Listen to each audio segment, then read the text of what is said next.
In this video we are going to learn how to obtain the closed loop transfer function. So now I am going to sketch the block diagram, and this is the input RS, then it is connected to the sum in operator, then it is connected to this forward function GS, and then it is taken as the final output or the final result. So now this to this kind of a system we can tell as a open loop type system, because in this system you are just giving the input and then it is taken as the output, just giving the input and taken as the output. So to this kind of a system we can define as a open loop type system, but our target is to obtain the closed loop transfer function. That means closed loop means that system is a closed thing and it is not independent, because the reason is this final result that you have the which is at here, we are again taking as a kind of a reverse signal in order to process the next signal. So this kind of a system we can define as a feedback control system, because this output result CS is again taken as a reverse signal in order to process the next result. So now let's see how the signals are processed, and that is the most important part. So now you can see here we have CS. So now this CS signal travels like CS, because that is the name of the signal. So CS comes like this. So when the signal CS comes like this, then it meets this block. So now we need to find what is the final the output signal that comes after this block. So that will be the multiplication of this signal and the function that you have inside this block. So the final result at here is CS multiplied by HS, right? CS HS is the final result that you have at here. I will again put another arrow and say CS HS. So now that CS HS result is traveling like this, and from this side the input signal RS is coming, and here we have the sum in operator. Sum in operator is a kind of an operator that will help us to add or deduct the signals as we want. So this side sum in operator, I mean like this side, this input RS comes as a positive signal, and from this side we have CSHS with the negative command. So now we need to find the result that we have at here, right? So the result that you have at here is again I'll put a little arrow and I will say that result is RS minus CSHS. So that's the result that you have at here.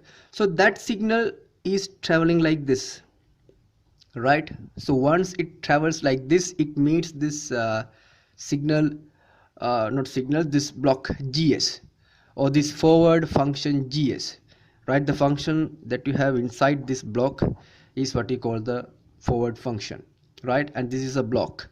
So the result that you will be having after this block is this signal multiplied by this.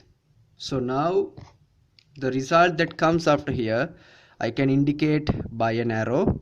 So what is that? It is equal to RS minus CSHS multiplied by GS. So that is the result that you have at here, and that is directly equal to this final result CS. So that's how the signals are processed.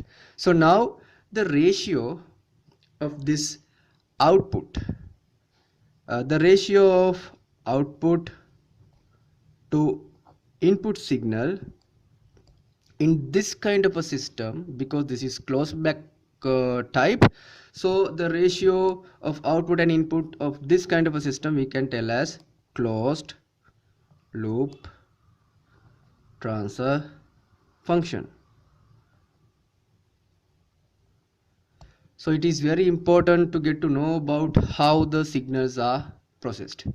So I am again repeating once before obtaining the relation, because our target is to obtain a kind of a relation with CS and RS, right? Then by using that relation we can get a value for the ratio of CS and RS. So now I am going to teach you that again. Here you have CS signal is coming like this, then it meets this forward block. So the result that you will be having after this block will be CSHS. Then that signal is continuing like this, then it meets this sum in operator, and keep in mind with the negative result, right? And the result that you will be having after this sum in operator will be the arithmetic simplification of this signal and that signal. So from this side you have RS, and from this side you have CSHS, and by considering the operators the final result at here will be RS minus this signal. So that is what you have here, RS minus CSHS. So this signal is continuing like this. So then it meets this forward block GS. So the final result at here will be this signal multiplied by this signal. So which is RS minus CS HS multiplied by GS. So that is directly equal to CS. And the other thing is, then sometimes there is a kind of a doubt why we take output divided by input, because the reason is input side is always higher or greater than when compared to the output side. Because the reason is, it's like this: if I teach you 100 things, you will not remember all the 100 things that I have taught you. So at last you will remember only few. So that means under that consideration, because of the losses that you have in the system, you can say RS is bit greater than CS. So you can take this output divided by input result. So now you know how to obtain that. CS is the final result, so that is equal to RS. Now you can remember, now without even looking at the block diagram you can tell it, RS minus CS HS after the sum in operator. So then that is multiplied by GS. So that is the relationship between CS and RS. So now you have to simplify this. CS is equal to RS GS minus CS HS GS. So now take CS to one particular side, RS to one particular side. So okay, we'll take all CS to this side. CS plus CS HS GS equal to RS GS. So now you can take CS as a factor. So it will be CS times 1 plus GS HS RS into GS. So now according to that criteria, you can put CS as the numerator and RS as the denominator, right? So CS over RS, now you have passed this RS to here, so the result will be GS divided by 1 plus GS HS. So this is what we call as the closed loop transfer function, and keep in mind this GS represents the total forward function. This is the total forward function. See, this is what you have as the forward function. So if I again show you, this is the forward function, right?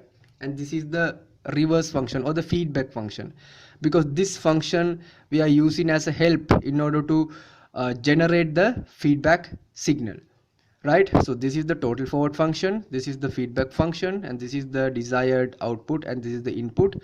So in simply guys, in this kind of a function, or in this kind of a closed loop transfer function, or in this kind of a feedback transfer function, in a feedback control system, the final result for CS divided by RS is very easy: GS divided by 1 plus GS HS. So that's it. Thank you.